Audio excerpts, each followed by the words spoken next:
హల్లెలూయా. అరవిగ్రగా హల్లెలూయా. ఒకసారి మనం ఈరోజు చదువుకున్న పత్రికా పాఠంలో అపోస్తలుడైన పౌలు కొరింథీయులకు రాసిన మొదటి పత్రిక 10వ అధ్యాయం 6వ వచనం ఒకసారి చదివించాము.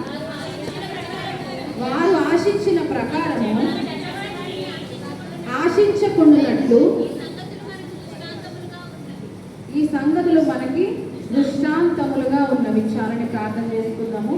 ప్రతి ఒక్కరు కూడా తరవచ్చి ప్రార్థన ఏకీవించు. పరిశుద్ధ ప్రేమల తండ్రి, కృపగల మా దేవ, దయగల మా రాజా, ఈ పరిశుద్ధమైన శ్రేష్టమైన ఘనమైన నామానికి స్తోత్రాలు చెల్లించుకుంటున్నాం ప్రభా.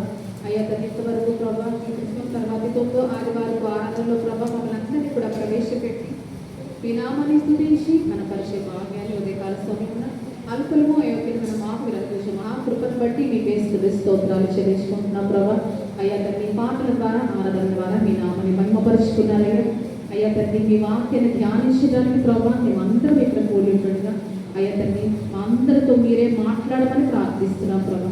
ప్రతి ఒక్కరి పైన మీ ఆత్మను కుమ్మరించిన ఆశతో ప్రతి ఒక్క బిడ మీ సన్నిధికి వచ్చి ఉంటుండగా ప్రభా వారందరినీ కూడా పేరు పేరున దీవించి వారి హృదయాలను తెరవమని ప్రార్థిస్తున్నాం ప్రభా. తెరవబడిన హృదయాలను మీ వాక్యాన్ని నింపమని వేడుకుంటున్నాం ప్రభా. మాట్లాడకపోతున్న నన్ను కూడా మీ ఆత్మతో అభిషేకించి నన్ను సంపూర్ణంగా మీ సులోచనను మరుగుపరిచి అయ్యా నా ద్వారా తండ్రి మాకు కావలసిన సంగతులను మీరే మాకు బోధించి మీ నామానికి సమస్త ఘనత మహిమ ప్రభావములు చెల్లించుకోమని యేసు అతి పరిశుద్ధ నామం ద్వారా ఈ ప్రార్థనని వేడుకొనిచున్నాం తండ్రి, ఆమేన్. వారు ఆశించిన ప్రకారం మనం చెడ్డవాటిని ఆశించుకున్నట్లు ఈ సంగతులు మనకు దృష్టాంతములుగా ఉన్నవి. వారు అనగా ఎవరండి? ఇశ్రాయేలీయులు కదా. వారు అనగా ఎవరి గురించి ఇక్కడ పౌలు గారు మాట్లాడుతున్నారంట? ఇశ్రాయేలీయులు ఆశించిన ప్రకారము మనము చెడ్డవాటిని ఆశించుకున్నట్లు ఈ సంగతులు మనకి ఎలా ఉన్నాయంట? ఒక దృష్టాంతముగా దేవుడు మనకు పరిశుద్ధ గ్రంథంలో పొందుపరిచాడు. మనం ఆలోచన చేస్తే పరిశుద్ధ గ్రంథంలో ఒక భక్తుడు చేసిన తప్పునైనా లేకపోతే సమాజంలో కూడి ప్రజలందరూ చేసిన పాపంనైనా దేవుడు పరిశుద్ధ గ్రంథంలో ఏమాత్రం కూడా దాచిపెట్టకుండా ప్రతి ఒక్క పాపాన్ని కూడా బయలుపరిచాడు కదండి. మనం ఆలోచన చేస్తే తల్లిదండ్రులైన వారు బిడ్డలు చేసిన తప్పిదాన్ని మనసులో దాచిపెట్టుకుంటారు కదా. ఎవరు కూడా బిడ్డలు చేసిన తప్పిదాన్ని బయటికి చెప్పరు, కానీ వారు చేసిన మంచి పనులను వారు చేసిన మంచి కార్యాలను మాత్రమే బయటకు చెప్పి తమ బిడ్డలను గణపరచుకోవడానికి ప్రతి ఒక్క తల్లి తండ్రి ఖచ్చితంగా ఇష్టపడతారు. కానీ ఏ ఒక్క తల్లి ఏ ఒక్క తండ్రి కూడా బిడ్డలు చేసిన తప్పిదాన్ని బయట పెట్టుకోరు. అది తల్లిదండ్రులకి బిడ్డల మీద ఉన్న ప్రేమ.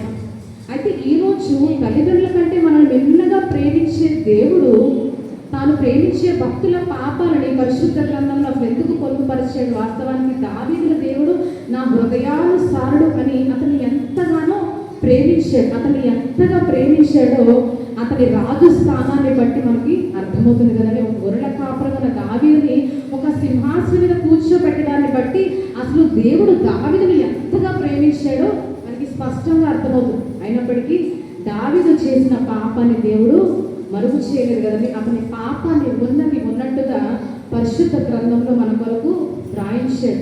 అలాగే పేతురు 3 సార్లు అబద్ధమాడిన సంగతిని కూడా పరిశుద్ధాత్మ దేవుడు మన కొరకు పరిశుద్ధ గ్రంథంలో పొందుపరిచాడు.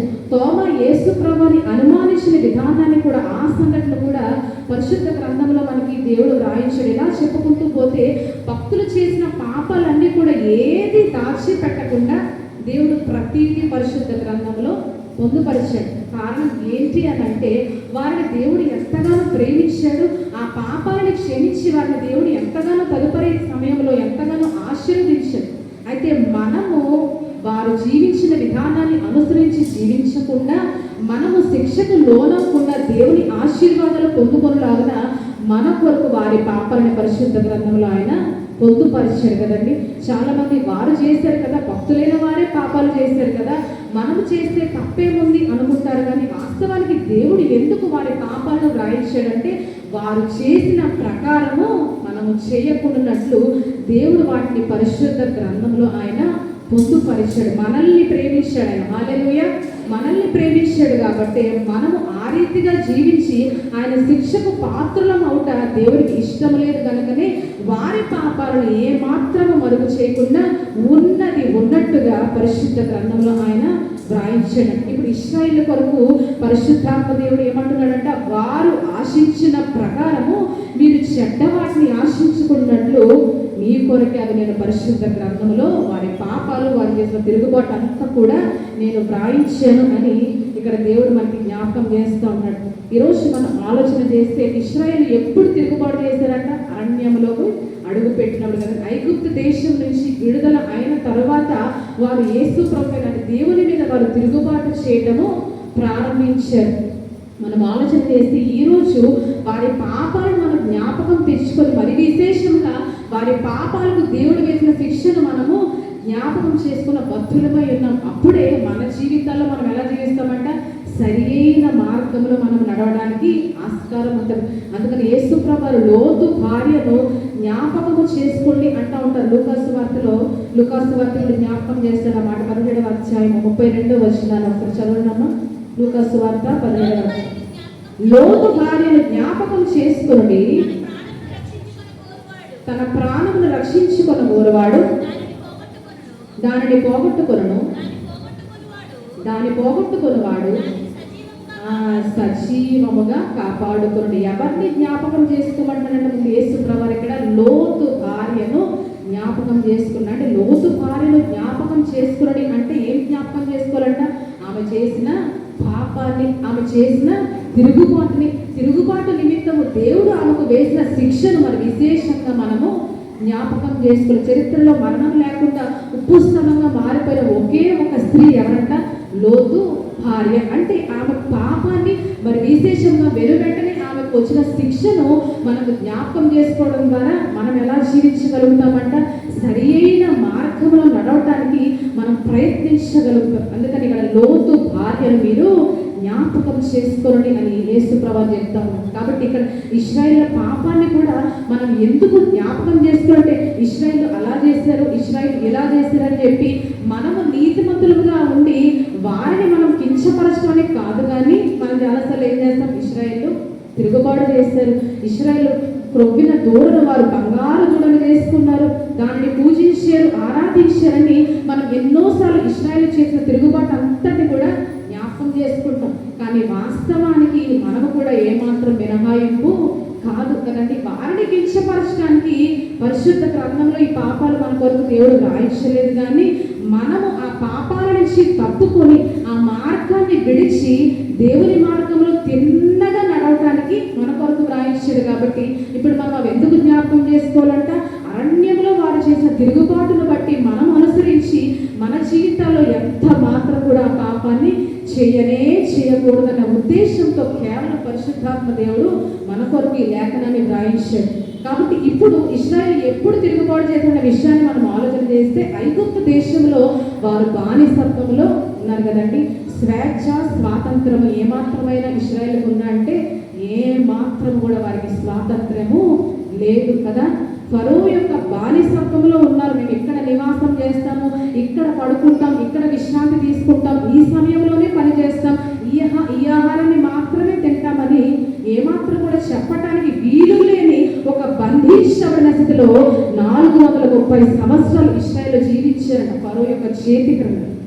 ఈరోజు మనం చూస్తే మనకి ఇంట్లో మనం ఎప్పుడు కావాలంటే ఏదైనా తింటాం కదండి. ఆకలేసినప్పుడు ఏది కావాలంటే అది తింటాం, అన్నీ తినడం. కానీ ఏది తినాలనిపిస్తే ఆ సమయంలో అదే చేసుకొని మరి తింటాం. ఏ సమయంలో విశ్రాంతి తీసుకోవాలనుకుంటే ఆ సమయంలో తీసుకుంటాం. ఎప్పుడు పని చేయాలనిపిస్తే అప్పుడే చేస్తాం. కానీ ఇశ్రాయేలుకి ఆ స్థితి లేదు కదండి. ఐగుప్తు దేశంలో ఎలా ఉన్నారంట? ఈ సమయంలోనే మేము పని చేస్తాం ఫరో రాజాని చెప్పడానికి కూడా అవకాశం లేని స్థితిలో 430 సంవత్సరాలు ఇశ్రాయేలు అందరినీ కూడా దేవుడు బానిసలుగా ఉంచాడు. తన బిడ్డలనే ప్రేమించాడు వారిని. కానీ అయినప్పటికీ స్వేచ్ఛ స్వాతంత్ర్య స్థితిలో 430 సంవత్సరాలు వారిని మూసివేసి ఉంచాడంటే ఇశ్రాయేలు. మనం ఆలోచన చేసిన నిజంగా దేవుడు మూసివేసి ఉంచిన రోజులు అక్కడ వారు దేవుని మీద ఎంత తిరుగుబాటు చేశారో మనకైతే తెలియదు. కానీ అక్కడ వారు దేవునికి విరోధంగా బహుశా ఇంత పాపము వారు చేయలేదు. కానీ ఎప్పుడు చేశారంట? బయటికి వచ్చిన తర్వాత స్వేచ్ఛ స్వాతంత్రం పొందుకొని దేవుడు వారికి ఆశ్చర్యకరమైన విడుదల ఇచ్చిన తర్వాత అరణ్య మార్గంలో వారు దేవునికి విరోధంగా భయంకరమైన తిరుగుబాటును వారు చేశారు కదా. వారికి ఇచ్చిన స్వేచ్ఛను స్వాతంత్రాన్ని మరచి వారు దేవునికి విరోధంగా చాలా పాపాలు, చాలా తిరుగుబాటు చేసిన వారుగా ఇశ్రాయేలు ఉన్నారు. అయితే ఈరోజు మనం తెలుసుకోవాల్సిన విషయం ఏంటంటే, మనల్ని దేవుడు కొన్నిసార్లు స్వేచ్ఛ స్వాతంత్రం లేని బంధకాలు ఎన్నోసార్లు మనల్ని ఆయన ఎలా ఉంచుతాడంట, మూసి వేసిన స్థితిలో మనల్ని దేవుడు ఎన్నోసార్లు ఉంచుతాడు. మనల్ని ఎన్నోసార్లు స్వేచ్ఛ లేకుండా, స్వాతంత్రం లేకుండా దాచిపెట్టిన స్థితిలో, కప్పిపెట్టిన స్థితిలో ఎన్నోసార్లు మన జీవితాల్లో దేవుడు మనల్ని ఉంచుతాడు. ఎందుకో తెలుసా అండి, మనకి దేవుడు కొన్ని పాఠాలు నేర్పించడానికి కొన్నిసార్లు బంధించబడిన స్థితిలో మనందరినీ కూడా దేవుడు ఉంచుతాడు. అందుకనే కొరింథీయులకు రాసిన పత్రికలో, మొదటి పత్రికలో పౌలు గారు ఇదే 10వ అధ్యాయంలో 23వ వచనంలో ఒక మాట అంటాడు. అన్న మాట చూడండి. కలదు గాని అన్నీ చేయతగినవి కావు, అన్నిటి యందు నాకు స్వాతంత్రము కలదు గాని అన్నయు క్షేమాభివృద్ధి కలగచేయు. అన్నిటి యందు స్వాతంత్రం అయితే మనకు ఉంది కానీ అన్నీ ఏంటంటే అసలు చేయతగినవి కావు. అన్నీ క్షేమాభివృద్ధి మనకు ఎంత మాత్రమును కలుగచేయు అని పౌలు గారు అన్నట్టుగా ఈరోజు మనం ఆలోచన చేస్తే వ్యసనాలకైనా, బంధకాలకైనా బానిసలైన వారు ఎందుకు అవుతున్నారంటే, అవి వారి ప్రాణాలకు, మరి విశేషంగా వారి ఆత్మలకు క్షేమాభివృద్ధి కలుగచేయు అనే సత్యాన్ని గ్రహించక ఎంతోమంది వ్యసనాలకు బానిసలైన వారుగా ఉన్నారు కదండి. అంటే వ్యసనాలు అంటే మనకు గుర్తొచ్చేది ఏంటంటే త్రాగుడు. కానీ త్రాగుడు ఒకటే కాదు, కానీ అనేకమైన బంధకాలు అపవాది వారి వారి జీవితాలను బట్టి, వారి వారి బలహీనతలను బట్టి, వారి వారి జీవితాలు అపవాది ఉంచుతారు. ఈరోజు త్రాగుడు ఒకటే కాదు, కానీ స్త్రీలు కూడా ఎన్నోసార్లు ఎన్నో రకమైన బంధకాల్లో ఉంటారు. ఎందుకంటే అపవాదికి ప్రతి ఒక్కరి బలహీనత తెలుసు. వారిని ఎటువంటి బంధకాల్లో ఉంచితే వారు సతమతం అయిపోతారు కూడా అపవాదికి తెలుసు. కాబట్టి ఈరోజు ప్రతి ఒక్కరిని వారి వారి బంధకాల ద్వారా అపవాది ఏం చేస్తున్నాడంట, వారు దేవుని మార్గాన్ని విడిచి వెళ్ళిపోయేలాగా వారిని ప్రేరేపిస్తున్నాడు అపవాది వారి వారి జీవితాలు. అయితే ఈరోజు దేవుడు మనల్ని ఎందుకు ఆ బంధకాల్లో ఉంచాడు అన్నది మనం ఆలోచన చేస్తే, స్వేచ్ఛ స్వాతంత్రం లేని స్థితిలో ఎందుకు మనల్ని ఉంచాడు అన్నది మనం ఆలోచన చేస్తే, కొన్నిసార్లు మనము తగ్గింపును లేకపోతే ఒక దేవునికి అనుగుణమైన ప్రవర్తనను అలవర్చుకోవడానికి ఆ బంధకాల్లో దేవుడు ఉద్దేశపూర్వకంగా మనందరినీ కూడా ఉంచుతారన్న విషయాన్ని జ్ఞాపకం చేసుకొని చాలాసార్లు మనం అనుకుంటాము, ఎటువంటి స్వేచ్ఛ, ఎటువంటి స్వాతంత్రము అసలు నాకు లేదే, అసలు నా అంతటి నేనుగా ఎటువంటి నిర్ణయాలు తీసుకోలేనే, నా అంతటి నేనుగా ఎక్కడికి వెళ్ళలేనే, నా అంతటి నేనుగా ఏ పని చేయలేనే, నా అంతటి నేనుగా ఎవరితో ఏ మాట కూడా ఒప్పుకోలేనే అని కొన్నిసార్లు మనం అనుకుంటాం. కానీ ఆ స్థితిలో కొన్నిసార్లు మన దేవుడు ఎందుకు ఉంచుతారంట, మనము ఆయనకు అనుగుణంగా ప్రవర్తించడం కోసము, ఆయన కోరుకున్న మార్పు మనలో కలగటం కోసము కొంతకాలం ఎక్కడ ఉంచుతారంట, స్వేచ్ఛ స్వాతంత్రము లేని పరిస్థితుల్లో బంధకాలలో మనల్ని ఉద్దేశపూర్వకంగా ఆయన దాచివేస్తాడంట. మనం ఆలోచన చేస్తే బాప్తిస్మం ఇచ్చే యోహాను గురించి మనందరికీ చాలా బాగా తెలుసు. యేసు ప్రభువారి కోసము మరణించిన హతసాక్షి బాప్తిస్మం ఇచ్చు యోహాను. అతని జీవితాన్ని గురించి మనం ఆలోచన చేస్తే, అతను ఇశ్రాయేలుకు ప్రత్యక్షంగా దినం వరకు ఎక్కడున్నాడంటే, ఆ చదువుదాం ఆ లేఖన భాగం లూకాసు సువార్తలో 1వ అధ్యాయము 80వ వచనం. లూకాసు సువార్త 1వ అధ్యాయం 80వ వచనం ఒకసారి చదువు. బలము పొంది ప్రత్యక్షమగు దినము వరకు అరణ్యములో నుండెను. ఎక్కడి వరకు అంటే అరణ్యములో ఉండింది, ఇశ్రాయేలునకు ప్రత్యక్షమగు దినం వరకు. అంటే ఇశ్రాయేలు మధ్యలో పరిచర్య ప్రారంభించే దినం వరకు కూడా దేవుడు బాప్తిస్మం ఇచ్చే యోహానుని ఎక్కడ దాచిపెట్టాడంట, అరణ్యములో దాచిపెట్టాడంట. హల్లెలూయా. అతడు ఎదిగి బలము పొందుకునే వరకు, ఇశ్రాయేలు ముందుకు తేబడే వరకు, ఇశ్రాయేలు మధ్యలో దేవుని వాక్యాన్ని బలముగా ప్రకటించే వరకు కూడా అరణ్యములో దేవుడు యోహాను దాచిపెట్టి ఉంచాడు. వాస్తవానికి బాప్తిస్మం ఇచ్చే యోహాను లైఫ్ అంటే జీవన విధానం గురించి ఇంకా మార్కు సువార్తికుడు మరింతగా మనకి జ్ఞాపకం చేస్తాడు. 1వ అధ్యాయం మార్కు రాసిన సువార్త 6వ వచనాన్ని ఒకసారి చదవండమ్మా. ఒంటె రోమముల వస్త్రమును మొల చుట్టూ తోలుదట్టియు ధరించుకున్నవాడు ఆ అడవి తేనెను మిడతలను తినువాడు. యోహాను లైఫ్ స్టైల్ గురించి ఇక్కడ మనకి మార్కు సువార్తికుడు ఏమంటున్నాడంటే, ఒంటె రోమముల వస్త్రము మొల చుట్టూ తోలుదట్టి మాత్రమే ధరించుకునేవాడంట. అడవి తేనె మిడతలు అంటే మితమైన ఆహారాన్ని మాత్రమే అతను తినేవాడంట. మన బాప్తిస్మిచ్చే యోహాను బ్యాక్గ్రౌండ్ అంటే ఫ్యామిలీ బ్యాక్గ్రౌండ్ గురించి, కుటుంబ నేపథ్యం గురించి ఆలోచన చేస్తే అతను ఎవరి కుమారుడు అంటే వాస్తవానికి ఒక యాజకుడైన జకర్యా కుమారుడు కదండి. జకర్యా కుమారుడు. అదేవిధంగా అతని తల్లి ఎలిజబెత్ నేపథ్యం కూడా మనం చూస్తే ఆమె కూడా అహరోను కుమార్తెలో ఒకటి అని లూకా సువార్తికుడు మనకి జ్ఞాపకం చేస్తారు. అంటే ఇరువురు కూడా యాజక కుటుంబానికి చెందిన వారే. జకర్యా యాజకుడుగా దేవుని ఆలయంలో పరిచయం జరిగించేవాడు, అతని తండ్రి అయిన జకర్యా. కాబట్టి లేవీ సంతానం వారందరూ ఒకరి తర్వాత ఒకరు ఏమవుతారు?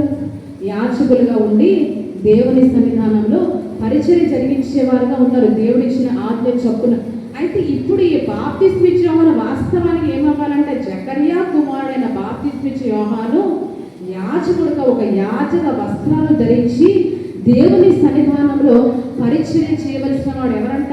బాప్తిస్మిచ్చు యోహాను. వాస్తవానికి దేవుడు అతను ఎవరి కుటుంబంలో పుట్టించాడు? ఒక సాధారణమైన వ్యక్తికి ఈ బాప్తిస్మిచ్చు యోహాను జన్మించలేదు, కానీ ఒక యాజకునికి జన్మించాడు యోహాను.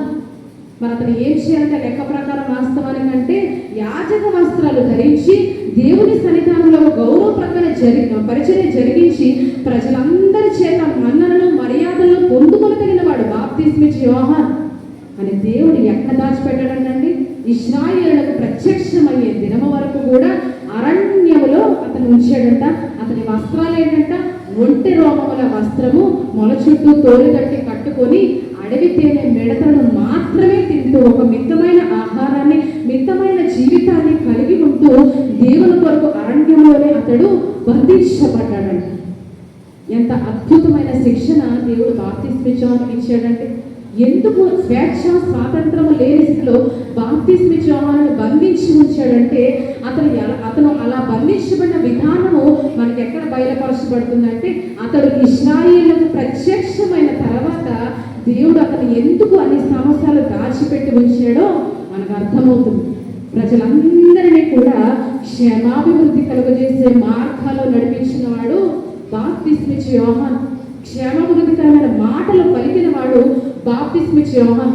క్షేమాభివృద్ధికరమైన నిర్ణయాలు చేసిన వాడు బాప్తిస్మిచ్చు యోహాను. మనం చూస్తే శిశువు ఎదిగి బలము పొందుకునే వరకు అన్న మాట స్పష్టంగా లూకా సువార్తికుడు జ్ఞాపకం చేశాడు కదా. ఏ బలం అంట?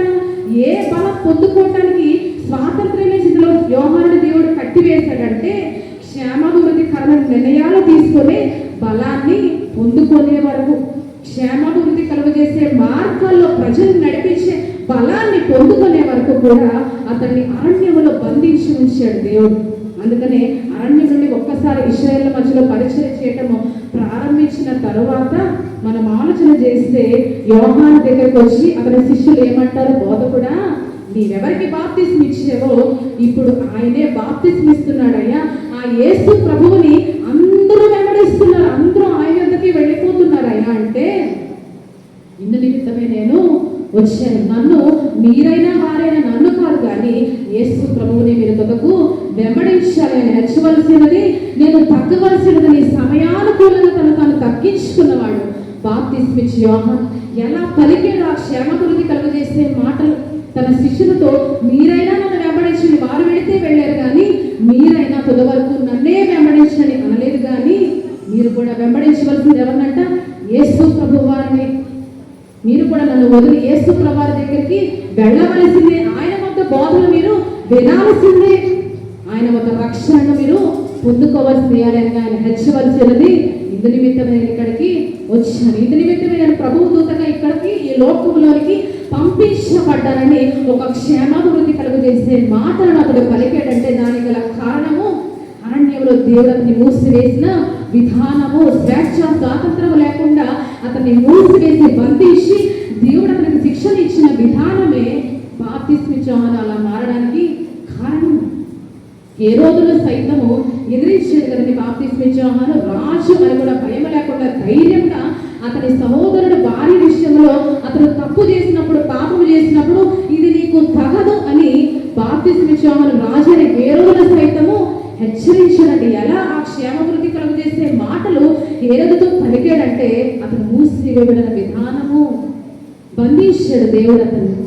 మనం ఆలోచన చేస్తే అంతగా బాప్తిస్మిచ్చే యోహాను ఒక మాదిరికరమైన హతసాక్షిగా మరణించే వరకు ఎలా జీవించాడు మనం ఆలోచన చేస్తే అరణ్యంలో చాలా సంవత్సరాలు ఉన్నాడు కదండి. తర్వాత పరిచర్య ప్రారంభించాడు. అనంతరం మరలా ఎక్కడికి వెళ్ళిపోయాడు? చెరసాలకి కదండి. కేర్ ఆఫ్ అడ్రస్ ఎక్కడ మార్చేసింటే వెంటనే దేవుడు జైలుకి పంపించేశాడు. అది దేవుని చిత్తం వల్ల బాప్తిస్మా యోహాను జీవితంలో జరిగింది. వెంటనే చెరసాలకు వెళ్ళిపోయాడు. చెరసాలలోనే మరలా అతని జీవితం ముగిసిపోయింది. బయటికి రాకుండానే చెరసాలలోనే అతను తల నరికివేయబడ్డవాడుగా అతని జీవితాన్ని ముగించబడి. అంటే మనం ఆలోచన చేస్తే అంత గొప్ప మాదిరికరమైన జీవితము యోహాను భక్తులు జీవించడానికి గల కారణం ఏంటో తెలుసా అండి? అరణ్యంలో దేవుడు అతనికి ఇచ్చిన శిక్షణ. అన్నిటి యందు నాకు స్వాతంత్రం కలదు కానీ అని క్షేమాభివృద్ధి కలగ చేయమనే సత్యాన్ని అరణ్యంలో బాప్తిస్మా యోహాను గ్రహించాడు. కాబట్టి ప్రజలని ఆ మార్గంలో అతను నడిపించగలిగాడు. అందుకనే అందరూ యోహానే నీవు గొప్పవాడు, నీవు గొప్ప ప్రవక్తవని ఎంచి అతన్ని గణపరుస్తున్న సమయంలో యోహాను అవును నేనే గొప్పవాడిని, నీ ఘనత పొందడానికి నేను అర్హుడిని, నేను హెచ్చింపబడనని నేను అర్హుడిని, అవును నన్ను పొగడని, నన్ను గణపరచు, నన్ను కొనియాడని, నన్నే వెంబడించదని యోహాను చెప్పలేదు. కానీ ఏమన్నట్ట, నా వెనక వచ్చుచున్నవాడు నాకంటే శక్తిమంతుడు, ఆయన చెప్పుల వారు ఇప్పుడు సైతం నేను పాత్రను కాను అని తను తగ్గించుకొని ఎంతో క్షేమాభివృద్ధి కలుగజేసే మాటలతో ప్రజలందరినీ కూడా యేసు ప్రభువారి వైపు నడిపించిన వాడుగా బాప్తిస్మా యోహాను ఉన్నాడు. అంటే అంత మాదిరి ఎలా వచ్చిందంటే ఎటువంటి స్వేచ్ఛ లేకుండా అరణ్యంలో దేవుడితో మాత్రమే సహవాసం చేసిన వాడుగా యోహాను భక్తుడు ఉన్నాడు. ఈరోజు మన జీవితంలో అనుకుంటాము, నా జీవితంలో ఎందుకయ్యా ఈ బంధకాలు, ఎందుకయ్యా నోలకోడల మధ్యలో నన్ను మూసివేసావు, నన్ను బంధించావని మనం ఎన్నోసార్లు దేవుని మీద తిరగబాటు చేస్తాం. కానీ ఎందుకంటే ఈరోజు మన ప్రవర్తనను సరిచేయటానికి, క్షేమాభివృద్ధికరమైన మార్గాల్లో మనల్ని నడిపించడానికి కొన్నిసార్లు దేవుడు ఆ బంధకాలు ఉద్దేశపూర్వకంగా మనల్ని బంధించి ఉంచుతారన్న విషయాన్ని మనం ఈరోజు జ్ఞాపకం చేసుకోవాలి. ఈరోజు కొన్నిసార్లు తల్లిదండ్రుల ద్వారా ఏం చేస్తాడు? బిడ్డలని దేవుడు బంధిస్తాడు కదండి. తల్లిదండ్రులైన వారు ఏం చేస్తారు? బిడ్డలకి ఖచ్చితంగా జాగ్రత్తగా చెప్తారు, ఈ మార్గంలో నడు, ఈ రీతిలో మీరు ప్రవర్తించు, ఈ మాటలే మాట్లాడని చెప్పి తల్లిదండ్రులు బిడ్డల్ని కొన్నిసార్లు ఏం చేస్తారు? బంధిస్తారు. బిడ్డలు అనుకుంటారు మా తల్లిదండ్రులు ఎందుకు మాకు ఇన్ని నిబంధనలు పెడుతున్నారని తల్లిదండ్రుల మీద కొన్నిసార్లు పిల్లలు ఏం చేస్తారు? తిరుగుబాటు చేస్తారు కదండి. కానీ ఈరోజు మనం ఆలోచన చేస్తే ఆ మాటలు చెప్పేది తల్లిదండ్రులు కాదు, ఎవరంట? దేవుడు తల్లిదండ్రుల ద్వారా బిడ్డలైన వారిని, యవనస్తులైన వారిని ఆ మూసివేసిన స్థితిలో ఉంచుతున్నాడు. హల్లెలూయా. కానీ బిడ్డలైన వారి విషయాన్ని గ్రహించరు. మా తల్లిదండ్రులు ఎందుకు ఈ నిబంధనలు పెడుతున్నారు అనుకుంటారు. కానీ దేవుడే వారి జీవితంలో జోక్యం చేసుకొని తల్లిదండ్రుల ద్వారా బిడ్డలు ఏం చేస్తారంట? సరైన మార్గంలో నడిపించడానికి 4 గోడల మధ్య బిడ్డల్ని బంధించి ఉంచుతాడు. ఎందుకంటే వారికి క్షేమాభివృద్ధి భవిష్యత్తులో కలుగ చేయటానికి. భర్త భార్యని కొన్నిసార్లు బంధించి ఉంచుతాడు. భార్య ఏం చేస్తారు? విసుకుంటారు. భార్య భర్తని బంధించి ఉంచుతుంది. కొన్నిసార్లు భార్యలు పెట్టే నిబంధనలు ఏంటంటే, భార్యలు అందరూ కామన్గా పెట్టే రూల్స్ అండ్ రెగ్యులేషన్స్ ఏంటంటే టైం కల్లా ఎక్కడికి రావాలంట? ఇంటికి రావాలి.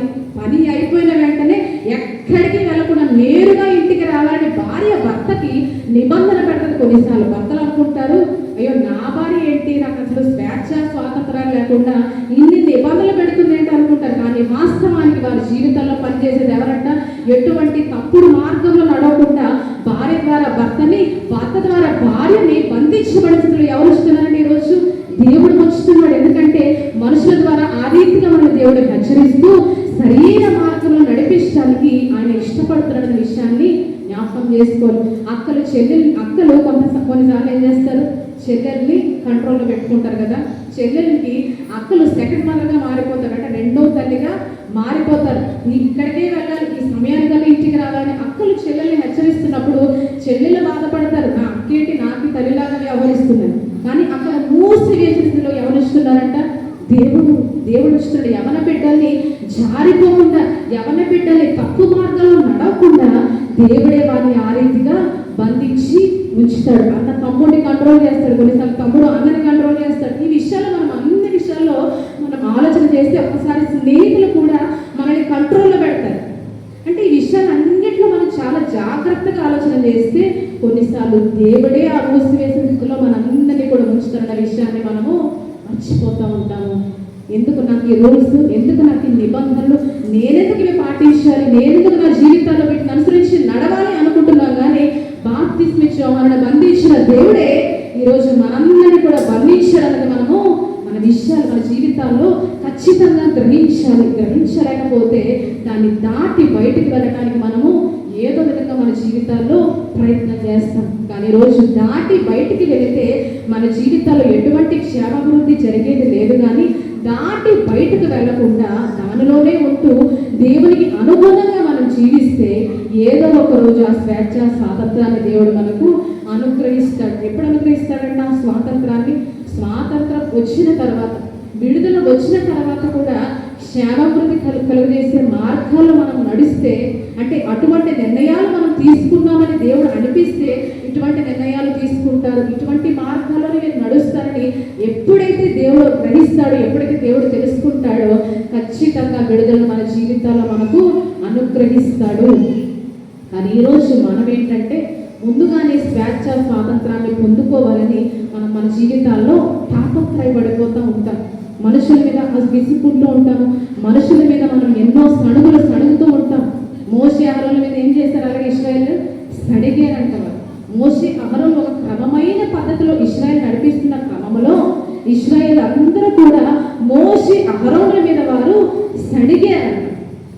వాస్తవానికి మోషే ద్వారా ఇశ్రాయేలు ఒక క్రమమైన పద్ధతిలో నడిపించింది ఎవరంట? దేవుడే. ఎందుకంటే ఒక్కసారిగా స్వాతంత్రం ఇచ్చిన తర్వాత వారు ఖచ్చితంగా పాపం చేసి తప్పిపోతారేమోనని మోషేని నాయకుడిగా పెట్టి వారు ఒక క్రమమైన పద్ధతిలో నడిపించాలని దేవుడు అనుకున్నాడు. కానీ మోషే మీద వారు ఏం చేశారంట? తిరుగుబాటు చేశారు. ఈరోజు మన జీవితాల్లో బిడ్డలైన వారు ఏం చేస్తున్నారు? తల్లిదండ్రుల మీద తిరుగుబాటు. మా మీద మేమంటూ వయసుకు వచ్చాం కాబట్టి మా నిర్ణయాలు తీసుకునే హక్కు మాకు ఉంది, మీరు మాకు చెప్పడానికి వీలు లేదు అని బిడ్డలు తల్లిదండ్రుల మీద తిరుగుబాటు చేసిన కొన్నిసార్లు భార్య భర్త మీద, భర్త భార్య మీద, వాస్తవానికి భార్యకి భర్త మీద, భర్తకి భార్య మీద ఎంత హక్కు ఇచ్చాడో మనకి పౌలు గారి పత్రికలో జ్ఞాపకం చేశారు. కానీ ఇవన్నీ తెలియని వారు ఏం చేస్తున్నారంటే నువ్వెవరు నాకు నిబంధనలు పెట్టడానికి అని భర్త భార్యను అడుగుతాడు, భార్య నువ్వెవరు నాకు చెప్పడానికి అని భార్య భర్తను అడుగుతుంది. కానీ ఈరోజు ఆ నిబంధనలు అన్నీ పెట్టి ఒక బంధించబడిన స్థితిలో ఉంచేది ఎవరు అని గ్రహిస్తే ఈరోజు మనం ఆ రీతిగా ప్రవర్తించిన ఇవన్నీ చేసేది ఎవరంటే మన జీవితాల్లో దేవుడే ఈ రీతిగా మనకి ఒక నిబంధనలు పెట్టి మనుషుల ద్వారా ఏమాత్రం కూడా మనం పాపము చేయకుండా ఒక సరైన మార్గంలో, ఒక సరైన క్రమంలో మనం నడిపించడానికి ఈ నిబంధనలు దేవుడు మన జీవితాల్లో ఉంచుతూ ఉన్నాడు. ఎప్పుడు నాకు స్వేచ్ఛ, ఎప్పుడు నాకు స్వాతంత్రం అని అంటే ఎప్పుడు మనం ఖచ్చితంగా మనంతటా మనముగా స్వాతంత్రంలో సైతము విడుదల పొందుకున్న తర్వాత సైతము ఒక క్షేమాభివృద్ధి కలుగజేసే నిర్ణయాలు మనం తీసుకోగలుగుతామో అప్పుడు మనకి ఇస్తాడంటే ఏంటి? అసలైన విడుదల. బాప్తిస్మం ఇచ్చామని రైట్ టైంలో బయటకు తీసుకొచ్చాడు కదా. ఇశ్రాయేలు యొక్కకు ప్రత్యక్ష పెట్టాడంట. ఈ శిశువు ఎదిగి బలము పొందుకున్న వరకు కూడా ఎక్కడ ఉన్నాడు? అరణ్యంలోనే ఉన్నాడు. బలము పొందుకున్న తర్వాత ఏ బలం అంటే నేను జ్ఞాపకం చేసినట్టుగా క్షేమాభివృద్ధి కలుగజేసే మార్గాల్లో నడిచే బలాన్ని పొందుకున్న అనంతరము అప్పుడు బయటికి తీసుకుని వచ్చాడు దేవుడు బాప్తిస్మం ఇచ్చే యోహాను. ఇశ్రాయేలీయులకు ప్రత్యక్ష పెట్టాడు. ఒక బలమైన సేవకుడుగా దేవుని చేతిలో బాప్తిస్మం ఇచ్చే యోహాను పాటపడ్డాడు. స్త్రీలు కన్న వారిలో అతని కంటే గొప్పవాడు లేడు అని యేసు ప్రభువుతోనే సాక్ష్యం ఇప్పించుకున్నాడు బాప్తిస్మం ఇచ్చే యోహాను కదండి.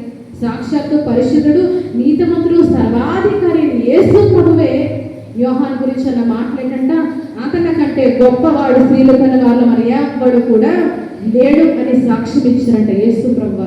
అతని మరణ వార్త విన్నప్పుడు యేసు ప్రభు సైతం ఒంటరిగా అరణ్య ప్రదేశానికి ఏకాంతంగా వెళ్ళిపోతారు. బాప్తిస్మం ఇచ్చే యోహాను చెరసాలలో తల తెగగొట్టబడింది అన్న వార్త యేసు ప్రభు చెవుల్లో పడగానే అందరినీ విడిచి ఏకాంతంగా అరణ్య ప్రదేశానికి వెళ్ళిపోతారు యేసు ప్రభు. అంతగా అతని మరణం నిమిత్తం యేసు ప్రభు బాధపడ్డారు, తల తెచ్చిందారు. ఎందుకు అంతగా ప్రేమించారంటే స్వేచ్ఛ స్వాతంత్రమైన స్థితిలో సైతము బాప్తిస్మం ఇచ్చే యోహాను దేవునికి లోబడ్డాడు. అయ్యో నేను యాజక వస్త్రాలు ధరించుకొని యాజకుడుగా నీ ఆలయంలో పరిచయం చేయవలసిన వాడిని కదా ప్రభువా, నన్నెందుకు ఈ అరణ్యంలో ఉంచేవు? ఒక చక్కటి ఆహారాన్ని తింటూ ప్రజలందరి చేత గౌరవప్రదమైన స్థానంలో ఉండవలసిన నేను ఈ అరణ్యంలో ఈ మితమైన ఆహారాన్ని తింటూ, ఈ ఒంటిరోమల వస్త్రాన్ని ధరించుకుంటూ ఈ మితమైన జీవితాన్ని నేను ఎందుకు జీవించాలని యోహాను ఎప్పుడు కూడా దేవుణ్ణి ప్రశ్నించలేదు. కానీ స్వాతంత్ర స్థితిలో సైతము దేవునికి అతను సంపూర్ణంగా లోపడ్డాడు. హల్లెలూయా. ఈరోజు మన జీవితాల్లో కొంచెం స్వాతంత్రం కోల్పోతే నాకు ఈ జీవితము వద్దయ్యా, ఇదే శాశ్వతం అనుకుంటున్నాం కదా. మనం చాలాసార్లు ఇదే శాశ్వతం అనుకొని మనం దేవుని తిరుగుబాటు చేస్తూ ఉంటాం. నిన్నటి దినాన్ని మనం చూస్తే గొప్ప సేవకులు మరణించారు కదండి. ఎవరైనా అనుకున్నారా? వాస్తవానికి దేవుడు మన మరణ దినము ఎప్పుడు రాసిపెట్టి ఉంచాడో తెలియదు. ఇదే శాశ్వతం అనుకొని చిన్న చిన్న స్వేచ్ఛ లేదని, స్వాతంత్రం లేదని దేవుడితో మనం తిరుగుబాటు చేస్తూ ఉంటాం. కానీ ఎప్పుడు మన మరణ గడియ సమీపిస్తుందో మన ఎవ్వరికి కూడా తెలియదు. ఇంతలో కనబడి అంతలో మాయమైపోవు ఆవిరి వంటి జీవితం. ఎంత గొప్ప కరుడైనా వారు నీడ వంటి వారి తిరుగులాడతాడు. కీర్తన వారు అంటూ ఉంటాడు, కరుడైన వారు మాయా స్వరూపులు, వారు నీడ వంటి వారై తిరుగులాడతారంట. తర్వాత వారు మనలా కనబడకపోదురు. కానీ ఈ జీవితం కోసము మనం నాకు స్వేచ్ఛ స్వాతంత్రం కావాలి ప్రభా, అది లేని జీవితం నాకు వద్దయ్యా అని చెప్పి దేవుని మీద ఇదే శాశ్వతం అనుకొని మనం తిరుగుబాటు చేస్తూ ఉంటాం. కానీ ఈరోజు పరిశుద్ధాత్మ దేవుడు మనతో మాట్లాడతాడు. ఈరోజు నీవు స్వేచ్ఛ స్థితిలో ఉన్నావా, స్వాతంత్ర స్థితిలో బంధించబడ్డవా అయితే అందులోనే ఉంటూ నాకు అనుగుణంగా నీవు జీవించు. విడుదల అవసరమైనప్పుడు నేనే నీకు విడుదలను కలగజేస్తానని దేవుడు మనకి వాగ్దానం ఇస్తూ ఉన్నాడు. ఎందుకంటే ఈరోజు మనం అనుకుంటాము ఒకవేళ ఇందులోనే నన్ను ఉంచేస్తాడేమో, ఇందులోనే నాకు మగ్గిపోవాలేమో అనుకుంటా ఉంటాం. కానీ దేవుడు కూడా నాకు అనుగుణంగా ఉంటే ఇందులో బాగానే జీవిస్తారు, ఇందులోనే ఉంటే నాకు అనుగుణంగా ప్రవర్తిస్తారని ఎల్లకాలం విడుదల లేని స్థితిలో దేవుడు ఎప్పుడు కూడా ఎవరిని ఉంచాడు. అలాగైతే ఇశ్రాయేలు ఎప్పటికీ కూడా ఆయన విడిపించేవాడే కాదు కదండి. వారికి రైట్ టైంలో ఏమిచ్చాడంట? స్వేచ్ఛనిచ్చాడు, స్వాతంత్రాన్ని ఇచ్చాడు. వారిని రైట్ టైంలో బయటికి తీసుకొని వచ్చాడు. కానీ ఇశ్రాయేలు ఫలితంగా ఏం చేశారంటే క్షేమాభివృద్ధి కలుగజేసే మార్గాల్లో వారు నడవటంలో పూర్తిగా విఫలమైపోయారంటే ఏం చేశారంటే వారు అక్కడ మనం చూస్తే సణిగారు, వ్యభిచరించారు. ఇంకా పౌలు గారు మాట్లాడుతూ ఉంటారు అక్కడ. ఒకసారి చదవడమా లేఖన భాగాన్ని 10వ అధ్యాయంలో. వారిలో కొందరు శోధించి 9వ వచనం అందిస్తే వారిలో కొందరు శోధించి సర్పముల వలన నశించిరి, మీరు సనగకుడి. వారిలో కొందరు సణిగి సంహారకుల చేత నశించిరి. మనం పైన చూస్తే ఇంకా మరియు వారి వలె మనము వ్యభిచరింపక యుద్ధము, వారిలో కొందరు వ్యభిచరించినందుననే ఒక్క దినముననే 23,000 మంది కూలిరి అంట. అంటే వ్యభిచరించారు, సడిగారు, ఇంకా భయంకరమైన విగ్రహారాధన వారు ఎక్కడ చేస్తారంట? స్వాతంత్రం పొందుకున్న తర్వాత విచ్చలవిడిగా పాపం చేయడం వారు ప్రారంభించారు. ఈరోజు మనము తెలుసుకోవాల్సిన విషయం ఏంటంటే కొన్నిసార్లు స్వాతంత్రం కలిగినప్పుడు ఇటువంటి పాపాలలో మనం పడిపోతామని దేవుడు మనకి తెలియకుండానే మనల్ని ఎలా బంధిస్తాడంట? ఒక 4 గోడల మధ్యలో బంధించి ఉంచినట్టుగా మన ఆత్మీయ జీవితాన్ని ఆయన బంధిస్తాడు. ఏ జీవితాన్ని ఈరోజు బంధిస్తున్నాడంటే? ఆత్మీయ జీవితాన్ని. ఎందుకంటే ఆత్మీయ జీవితంలో ఎదగాలంటే ఒక బంధకాల్లో కొంతకాలం మనం ఉండడం చాలా చాలా అవసరం. అది ఎవరి ద్వారానైనా మనల్ని బంధిస్తాడు ఆయన. ఈరోజు ఎవరి ద్వారానైనా మనుషుల్ని వాడుకుంటాడు ఆయన. ఇక్కడ మోషేని ఎలాగైతే ఇశ్రాయేలుకి నాయకుడిగా ఆయన వాడుకున్నాడో మన జీవితాల్లో మనుషుల్ని వాడుకుంటూ బంధకాల్లో మనల్ని నడిపిస్తూ ఉంటాడు ఆయన. ఎందుకంటే ఇక్కడ ఇశ్రాయేలు ఎంత పాపము చేసి దేవునికి విరోధంగా వారు తిరుగుబాటు చేసి అరణ్యంలోనే రాలిపోయారు. వారు వాస్తవానికి బయటకు వచ్చింది దేనికంటే వాగ్దాన దేశంలో అడుగు పెట్టాలన్న ఆశతో వారు బయలుదేరారు. కానీ వాగ్దాన దేశం చూడకుండానే అరణ్యంలోనే వారు రాలిపోయారు. గొప్ప జనాలు కదండి. ఒకరిద్దరు కాదండి, ఎంతమంది ఇక్కడ రాస్తారు? 23,000 మంది కూలిపోయారంటే ఒక్క దినమునే. అంటే అంత భయంకరమైన తిరుగుబాటు వారు దేవునికి విరోధంగా చేశారు. కానీ ఈరోజు పరిశుద్ధాత్మ దేవుడు మన జీవితాల్లో ఈ బంధకాల్లో మనం ఎందుకు వస్తున్నాడో తెలుసా అండి? మన జీవితాలు ఇట్టి తిరుగుబాటును చేసి మనము రాలిపోవటము దేవునికి ఎంత మాత్రం కూడా ఇష్టము లేదు. దేవుని శిక్షకు పాత్రలుగా మారిపోవటము ఆయనకి ఇష్టము లేదు. కాబట్టి ఈ విడుదల లేని పరిస్థితిలో మనల్ని ఆయన ఉంచుతూ మనకి గొప్ప శిక్షణ మన జీవితాల్లో దేవుడు మనకు అనుగ్రహిస్తూ ఉన్నాడు. యాకోబు భక్తుడి జీవితం మనం ఆలోచన చేస్తే లాబాను చేతి క్రింద దేవుడు యాకోబుని ఎంతకాలం ఉంచాడంటే 20 సంవత్సరాలు లాబాను చేతి క్రింద అతడు ఉన్నాడు. ఒకసారి మనం అతడు పడిన శ్రమలను ఒకసారి జ్ఞాపకం చేసుకుంటే 31వ అధ్యాయం ఆది కాండము 31వ అధ్యాయం 38వ వచనం నుంచి ఒకసారి చదవండి అమ్మా. ఆది కాండము 20 ఏళ్ళు నేను నీ యొద్ద నుండి నీ గొర్రెలనైనను మేకలనైనను తీసుకొని పోలేదు, నీ మంద పొట్టేళ్లను తినలేదు, దుష్ట మృగముల చేత చీల్చబడిన దానిని నీ యొద్దకు తేక పెట్టుకుంటుని, పగటి యందు దొంగలింపబడిన దానిని నా యొక్క పుచ్చుకుంటుంది. నేను ఇలాగుంటుంది, పగటి ఎండకును రాత్రి మంచుకును నేను క్షీణించిపోతుంది. నిద్ర నా కన్నులకు దూరమాయను. ఇది వరకు ఇంటిలో 20 ఏళ్ళు ఉంటుంది.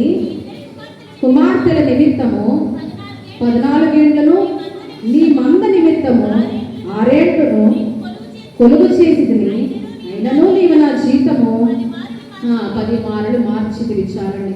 ఇక్కడ యాకోబు తాను పడిన కష్టాన్ని 20 సంవత్సరాలు తాను పడిన ప్రయాసాన్ని అతడు జ్ఞాపకం చేసుకుంటాడు కదండి. పగలు ఎండకు రాత్రి మంచుకు నేను క్షీణించిపోయి నిద్ర కూడా నా కన్నులకు పూర్తిగా దూరమైపోయింది. ఎంతకాలం అంట? 20 సంవత్సరాలు కదా. 20 సంవత్సరాలు యాకోబు లాబాను చేతి క్రింద అణిగి ఉన్నాడు. వాస్తవానికి ఆ అణిగి ఉన్న స్థితిలో యాకోబును పెట్టింది ఎవరంట?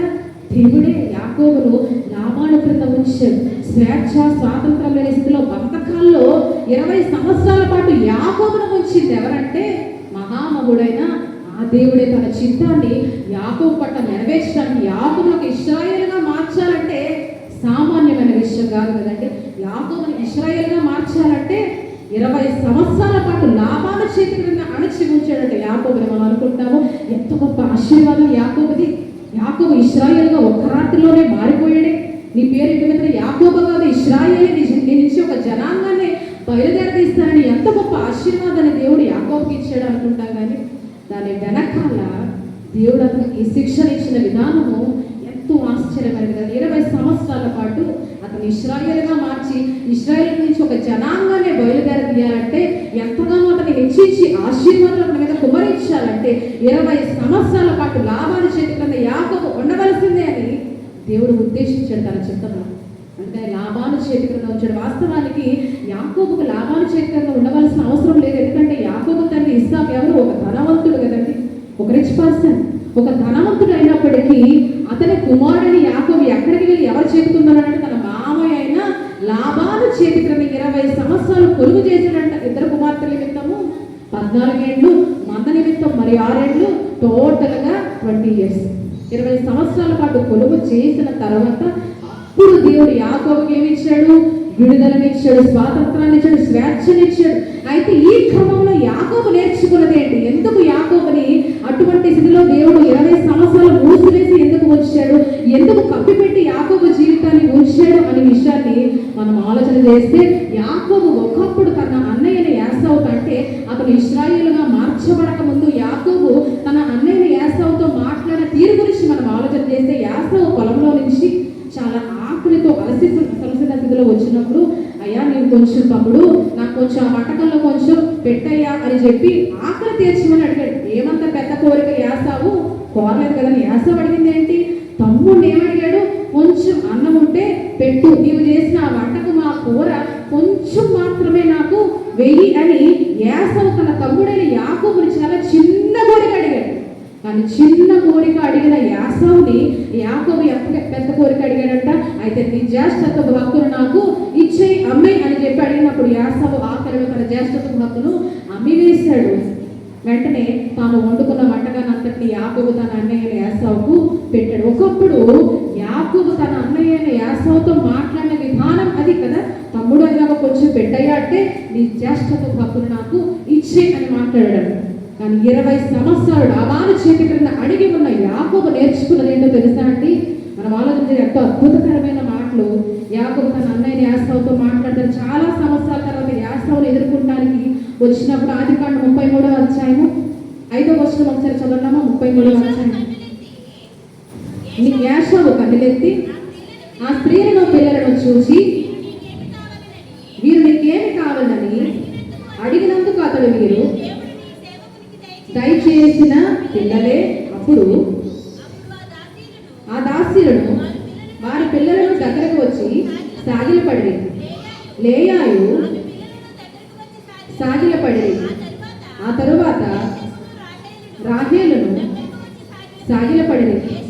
ఏసావు నాకు ఎదురుగా వచ్చిన గుంపంతయు ఎందుకని అడగగా అతడు నా ప్రభువు కటాక్షము నా మీదకి వచ్చినది అని చెప్పిన చాలండి. ఇక్కడ యాసావుని యాకోబు ఎంత అద్భుతమైన రీతిలో సంబోధిస్తున్నాడో మనం ఆలోచన చేసి ఈ అధ్యాయం అంతా నేను ధ్యానించినప్పుడు యాకోబులో ఎంత తగ్గింపు గుణాన్ని దేవుడు అలవర్చాడని నాకు చాలా ఆశ్చర్యం వేసింది. అంటే ఒక అన్న దగ్గర యాకోబు తాను తగ్గించుకున్న విధానము ఎంతో గొప్పది కదండి. ఒకప్పుడు తమ్ముడు కొంచెం ఉంటే పెట్టయ్యా అంటే నీ జ్యేష్ఠత హక్కును నాకు ఇచ్చి అని అడిగిన యాకోబు ఇప్పుడు ఏమన్నాడంట, నీ సేవకుడు అంటున్నాడంట. నా ప్రభు అని ఏసావును సంబోధిస్తున్నాడు. ఎంత గొప్ప తగ్గింపు దేవుడు అతనికి నేర్పించాడు. ఎప్పుడు నేర్చుకున్నాడంటే తగ్గింపు 20 సంవత్సరాల పాటు లాభాలు చేతికిన్న అణచివేయబడిన స్థితిలో లాభాన్ని తగ్గింపు గుణాన్ని అలవర్చుకున్నాడు. అదే తగ్గింపు గుణాన్ని ఏసావు ఇక్కడ ప్రదర్శిస్తూ అయ్యా నీ సేవకుడు నేను, నీ దాసునయ్యా నేను అంటున్నాడు. వాస్తవానికి యాకోబుకి చాలా గొప్ప పరివారము, ఎంతో గొప్ప సిరి సంపదలను దేవుడు అనుగ్రహించాడు. అయినప్పటికీ ఏసావు ఎదుట ఏమాత్రం కూడా యాకోబు తను తాను హెచ్చించుకోలేదు. దేవుడు తను ఇశ్రాయేలుగా మార్చాడు. దేవుడు ఎంతగానో దీవించాడు, గొప్ప పరివారాన్ని ఇచ్చాడు, సిరి సంపదలతో నన్ను ఆశీర్వదించాడు. ఇప్పుడు నా అన్న నా ముందు ఎంత అనుకోలేదు. కానీ ఒకప్పుడు ఏమి లేని స్థితిలో యాకోబు ఎదుట తాను హెచ్చించుకున్నాడు యాకోబు కదండి. ఎప్పుడు హెచ్చించుకున్నాడంట, ఏమీ లేని స్థితిలో నీ జ్యేష్ఠత హక్కును నాకు ఇచ్చి అని గౌరవం లేకుండా మాట్లాడినవాడు యాకోబు. అప్పుడు యాకోబుకి ఏమైనా ఉందా అంటే ఏమీ లేదు. కానీ అన్ని ఉన్న స్థితిలో సిరి సంపదలతో వర్ధిల్లుతున్న స్థితిలో గొప్ప పరివారాన్ని దేవుడు అతనికి ఇచ్చిన స్థితిలో ఒక ఇశ్రాయేలుగా దేవుడు అతన్ని ఆశీర్వదించిన స్థితిలో సైతము నేను నీ సేవకున్నయ్యా, నీ దాసున్నయ్యా అని చెప్పి ఇదంతా నా ప్రభువు కటాక్షం నా మీదకి వచ్చినకి అని మాట్లాడినవాడు యాకోబు. హల్లెలూయా. అంటే అంత గొప్ప తగ్గింపుని దేవుడు అతనికి నేర్పించడానికి లాభాలు చేతికిన స్వాతంత్రమైన స్థితిలో యాకోబును దేవుడు విడిచిపెట్టాడు. ఈరోజు మన జీవితాల్లో దేవుడు ఏం చూడాలనుకుంటున్నాడంట, స్వాతంత్రమైన స్థితిలో మనం తిరుగుబాటు చేస్తున్నాం కానీ ఇదే తగ్గింపుని, ఇదే వినమ్రతని, ఇదే దీనత్వాన్ని మనం అలవర్చుకోవటానికి, క్షేమవృద్ధికరమైన మార్గాల్లో మనం నడవటానికి దేవుడి రోజు స్వేచ్ఛలేని స్థితిలో మనల్ని బంధించి ఉంచాడు. ఒక 20 సంవత్సరాల పాటు బంధించి ఉంచితే అంత తగ్గింపును నేర్చుకున్నాడంట యాకోబు తన జీవితంలో. ఏసావు ఎదుట ఏమాత్రం కూడా హెచ్చించుకోలేదు. ఒకప్పుడు నీ తమ్ముడిని, ఇప్పుడు నీ తమ్ముడి కాదు, ఇశ్రాయేలుడు నేను. దేవుడు నన్ను ఎంతగానో ఆశీర్వదించాడు, ఇంకా భవిష్యత్తులో నన్ను ఇంకా ఆయన ఆశీర్వదిస్తాడు, గొప్ప సిరి సంపద నా పరివారం చూసామని చెప్పి అనలేదట. మొత్తం యాకోబు కుటుంబం అంతా, రాహేలు తన పిల్లలు, వారి దాసులు వారి పిల్లలు, యోసేపు అందరూ కూడా, లేయా వారి పిల్లలు అందరూ, పరివారం అంతా కూడా ఎవరైతే సాగిలపడ్డారంట, తన అన్నయ్యన ఏసావు ఎవరికైతే జ్యేష్ఠత హక్కును ఏసావు అమ్మివేశాడో వారి సంతానం, వారి కుటుంబం అంతా కూడా ఏసావు ఎదుట సాగిలపడేలా చేసింది ఎవరంట, దేవుడు. దేవుడు ఏసావుకి అన్యాయము చేయలేదు. మనం అనుకుంటా ఏసావుకు దేవుడు అన్యాయం చేశాడంటే, ఏసావును కూడా దేవుడు దీవించాడు. బహుశా యాకోబును హెచ్చించాడు తన అన్నకంటే, కానీ ఏసావును కూడా దేవుడు మెండుగా దీవించాడు. ఏసావుకి ఏమాత్రం ఏమీ తక్కువ చేయలేదు. ఒకప్పుడు ఏసావు ఎంతగానో బాధపడ్డాడు, అయ్యో నా జ్యేష్ఠతో ఒకరు తీసివేసుకున్నవాడు ఇప్పుడు నా తండ్రి దీవెనను కూడా దొంగిలించాడే, ఇప్పుడు నాకు ఎవరి దీవెనలు కావాలి, ఎవరు దీవిస్తారని కన్నులు కార్చాడంట. ఎవరంట, ఏసావు ఎంతగానో కన్నీరు పెట్టాడు. నా తమ్ముడు ఎంతగానో నన్ను మోసగించాడు, నా తండ్రి దీవెన పొందుకోకుండా అది కూడా దొంగిలించుకొని మోసగాడు వెళ్ళిపోయాడని కన్నీరు పెట్టాడు ఏసావు. కానీ అదే కన్నీటిని దేవుడు చూశాడు. యాకోబును చూసిన దేవుడు ఏసావు కన్నీటిని కూడా చూశాడు. కుటుంబ పరివారం అంతా కూడా ఏసావు ఎదుట సాగిలపడేలాగా దేవుడు ఏసావును కూడా హెచ్చించాడు. బహుశా అన్నని తమ్ముడిని ఎక్కువ హెచ్చించాడేమో కానీ ఏసావును దేవుడు విడిచిపెట్టలేదు. ఈరోజు యాకోబు తగ్గించుకున్న విధానము మన జీవితంలో మనం ఒక మాదిరిగా తీసుకోవాల్సిందే ఖచ్చితంగా. ఎందుకు ఉంచాడనంటే ఒక నిర్ణయం, ఒక ఉద్దేశం, ఒక ప్రణాళిక దేవుడికి మన జీవితాల్లో ఉంది. ఏ ఉద్దేశం లేకుండా ఈ విడుదల లేని స్థితిలో దేవుడు మనల్ని ఉంచుతాడని మనం ఎప్పుడు కూడా అనుకోకూడదు. ఇప్పుడు ఈ బంధకాల్లో మనమేం చేయాలంట, దేవునికి అనుగుణమైన జీవితాన్ని మనము జీవించాలి. ఈరోజు చదవబడిన సువార్త పాఠంలో యేసు ప్రభువు ఉపమానం చెప్తా లూకాసు వార్త 16వ అధ్యాయంలో ఒక గృహ నిర్వాహకుడు ఉంటాడు కదా, అతడు తన యజమాని ఆస్తిని పాడు చేయుచున్నాడని అతనికి ఎప్పుడైతే సమాచారం అందిందో వెంటనే అతను ఏమన్నాడంటే, యజమానుడు నీవు నీ లెక్క అప్పచెప్పి వెళ్ళిపో, ఇంకా నీవు గృహ నిర్వాహకుడుగా ఉండడానికి వీలు లేదు అని యజమానుడు హెచ్చరించినప్పుడు ఈ గృహ నిర్వాహకుడు ఏం చేశారంట, అయ్యో ఇప్పుడు నేను అవ్వలేను, భిక్షమెత్తడానికి సిగ్గుపడుతున్నాను అని చెప్పి వెంటనే అప్పుల వారందరినీ పిలిపించి మీరు మీ షీట్ తీసుకొని ఉన్న అప్పు కంటే కొంచెం తగ్గించి రాసుకోండి అని చెప్పి వారందరికీ వారి వారి అప్పుల్ని రుణాలు తగ్గించి రాసి ఇచ్చాడండి ఈ గృహ నిర్వాహకుడు. అప్పుడు ఈ అన్యాయస్తుడు ఈ రీతిగా ప్రవర్తించడం యజమానుడు ఏం చేశాడంటే వారి యుక్తిని బట్టి వారిని మెచ్చుకున్నాడు. వాస్తవానికి ఈ గృహ నిర్వాహకుడిని యజమాని మెచ్చుకోవడానికి మనకైతే వీళ్ళని ఎలా మెచ్చుకున్నాడు, ఎందుకంటే మోసం చేశాడు కదా యజమానుని, సొమ్ముని ఇంకా దుర్వినియోగం చేశాడు కదా, ఎలా మెచ్చుకున్నాడు యజమానుని, గృహ నిర్వాహకుడిని ఎలా మెచ్చుకున్నాడు అనుకుంటాం. అయితే దీనికి బైబిల్ స్కాలర్స్ ఇచ్చిన వివరణ ఏంటంటే, ఈ గృహ నిర్వాహకుడు తన సొంత ఖర్చుల్లో ఆ భారాన్ని ఆ బరువుని మోసాడు, కానీ అది యజమానుల సొమ్ము కాదు, కానీ తన సొంత ఖర్చులతోని ఆ కొంత రుణాన్ని అతడు భరించాడని వారు జ్ఞాపకం చేశారు. అయితే ఇప్పుడు ఎంత నిజం ఎంత సత్యం ఉందో మనకైతే తెలియదు, కానీ యేసు ప్రభువు ఉపమానాన్ని చెప్పడానికి గల ముఖ్య కారణం ఏంటంటే, అతడు జాబ్ పోయినప్పుడు అంటే అతని ఉద్యోగం నుండి తొలగిపోయినప్పుడు యుక్తిగా నడుచుకున్నాడు. కాబట్టి ఈరోజు మనము పరలోక విషయాలు ఇతరైతే ఎంత లోక విషయాలు ఎంత యుక్తిగా నడుచుకున్నాడో ఆత్మీయ సంబంధులమైన మనము పరలోక విషయాల్లో అంతే యుక్తిగా మనము నడుచుకోవాలి. ఎందుకంటే ఈ బంధకాల్లో ఉన్న స్థితిలో అపవాది మనం ఏం చేస్తాడు, మన మీద బలమైన దాడి చేస్తాడు, తిరుగుబాటు స్వభావాన్ని మనలో కలుగజేస్తాడు. మనల్ని అసలు దేవుడు ఎందుకు ఈ స్థితిలో ఉంచాడంట, తగ్గింపును నేర్చుకోవడానికి మనల్ని ఎక్కడ ఉంచాడు దేవుడు.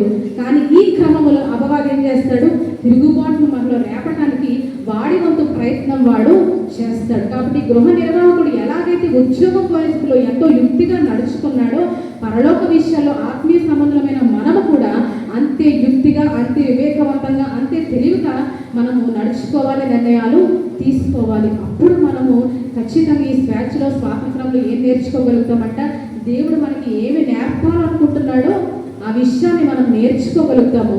అప్పుడు సమయం సమీపించినప్పుడు సమయం వచ్చినప్పుడు దేవుడు మనకి ఏమిస్తాడంట, స్వేచ్ఛ స్వాతంత్రాన్ని మనము కోరుకున్న విడుదలని దేవుడు మన జీవితంలో మనకి ఖచ్చితంగా ఆయన అనుగ్రహిస్తాడు. ఖచ్చితంగా మన జీవితాల్లో యోసేపు మనం చూస్తే ముందు పోతీఫరు ఇంటిలోనే ఉంచబడ్డాడు కదండి. పోతీఫరు భార్య పాపము చేయమని ప్రేరేపించిన సమయంలో యోసేపు ఎంతో యుక్తిగా ప్రవర్తించాడు. అక్కడ మనం ఆలోచన చేస్తే వాస్తవానికి క్షేమాభివృద్ధి కలుగజేసే మార్గంలో మరి విశేషంగా యుక్తి గల నిర్ణయాన్ని అతను అక్కడికక్కడ తీసుకోవడం జరిగింది. ఎందుకంటే అతను ఎప్పుడైతే పాపం చేయడానికి ఒప్పుకోవట్లేదని ఈమె గమనించిందో వెంటనే అతని వస్త్రాన్ని పట్టుకున్నప్పుడు యోసేపు ఏం చేశాడంటే తన వస్త్రాన్ని ఆమె చేతిలోనే విడిచి అక్కడి నుంచి దూరంగా పారిపోయాడు. అంటే యుక్తిగల నిర్ణయాన్ని తీసుకొని ఎంతో యుక్తిగా అతను నడుచుకోవటం మనము చూస్తాం కదా. యోసేపు ఆ రీతిగా యుక్తిగా నడుచుకోకుండా ఆ స్థితిలో పాపానికి సైతం లొంగిపోయి ఉంటే అతడు ఫరో ఎదురికి రప్పించబడి ఉండేవాడు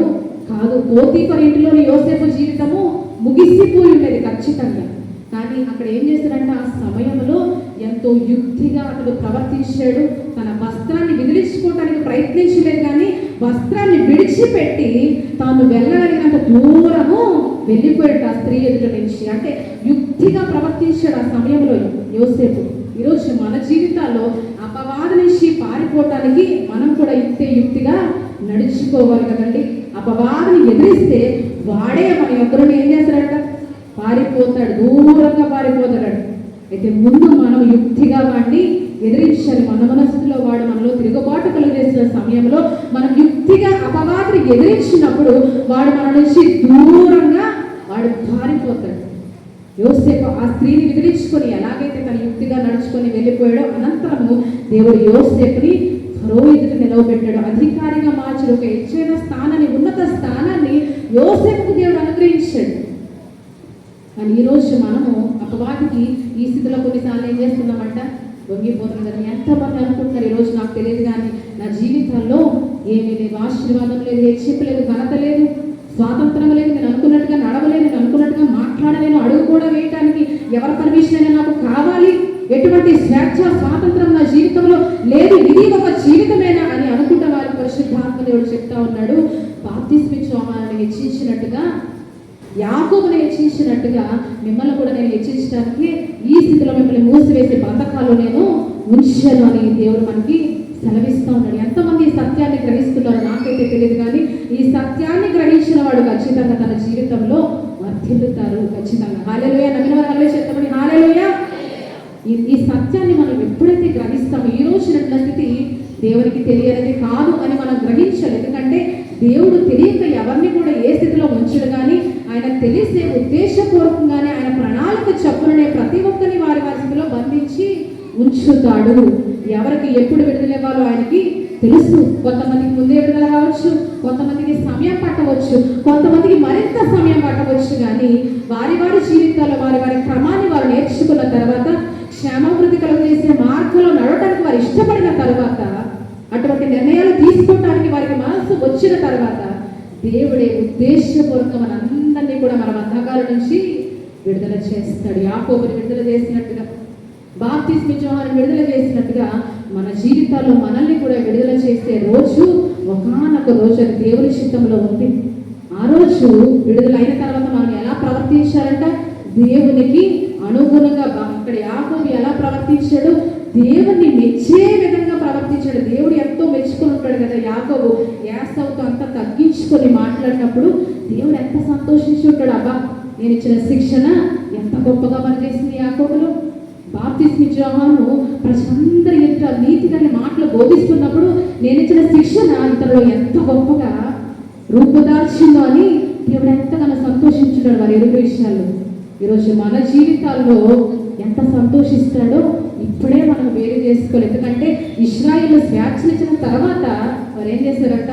విచ్చలవిడిగా పాపం చేసి దేవుని ఆత్మను బహుగా దుఃఖపరిచారు వారు. కానీ మనకి ఈరోజు ఇచ్చిన శిక్షణ ఎందుకంట? మనం ఆయన్ని మెప్పించడానికి, ఆయనకి సంతోషాన్ని కలుగజేయడం. అబ్బా, నా బిడ్డని ఈ బంధకాలు ఎన్ని సమస్యలు వచ్చినందుకు ఈరోజు నా బిడ్డ నేను అనుకున్న విధంగా మలచబడ్డాడే. క్రీస్తు యేసు ప్రభువు అనుకుంటారు, నా స్వరూపంలోనికి మార్చబడ్డారు కదా నా బిడ్డలు ఇచ్చిన శిక్షణ ద్వారాని ఆయన ఎంతగానో సంతోషిస్తాడు. అందుకనే మనల్ని ఈ బంధకాల్లో ఉంచుతున్నాడు తప్ప, ఈ బంధకాల్లో ఉంచడం మనం కన్నీరు కాల్చడము దేవునికి ఏమాత్రం కూడా ఇష్టం ఉండదు. కానీ మన మంచికి, మన మేలు కొరకే, మన ప్రయోజనం కొరకే కొన్నిసార్లు అటువంటి స్థితిలో మనల్ని దేవుడు ఉంచుతూ ఉన్నాడు.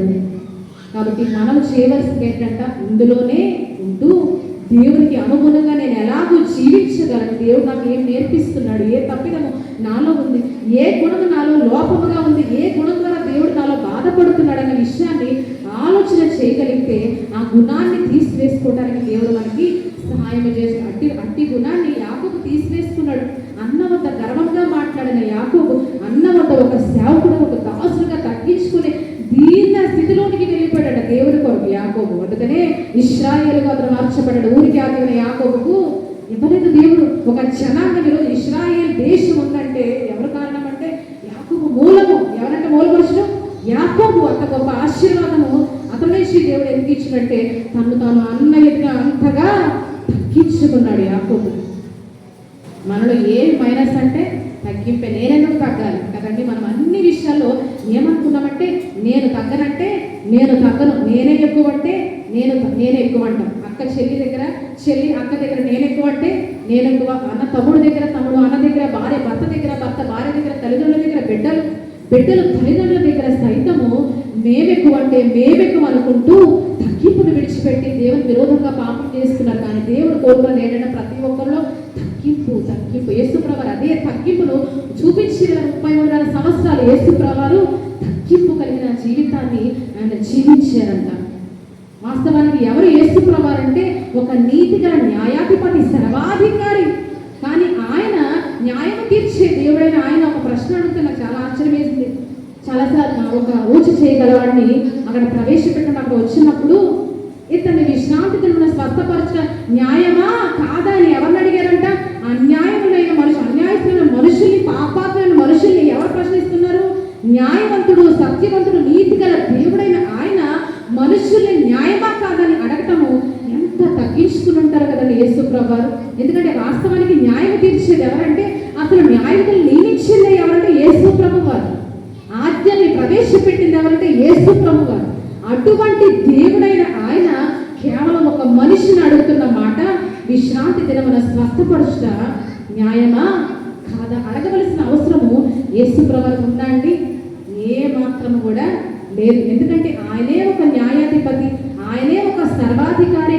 అడగవలసిన అవసరము లేదు కదా. మరి ఎందుకు అడిగారంటే అంతగా తాను మనుషులు ఎదుట తగ్గించుకున్నారు ఆయన. వంటి వారమైన మనుషులు ఎదుట మన ఎదుట అంతగా తగ్గించుకున్నారు ఆయన. అదే తగ్గింపును మనందరిలో కూడా చూడడానికే ఈ స్థితిలో ఈరోజు మనందరినీ కూడా దేవుడు ఉంచాడు. కాబట్టి ఈరోజు నేను తగ్గనంటే నేను తగ్గను అని చెప్పే ముందు దేవుడు నన్ను తగ్గించుకోమంటున్నాడు కదా అనే విషయాన్ని మనం ఈరోజు గ్రహించాలి. అది గ్రహించిన యాకోబు ఆ రీతిగా తగ్గించుకున్నాడు కాబట్టి ఇశ్రాయేలుగా ఆశీర్వదించబడ్డాడు.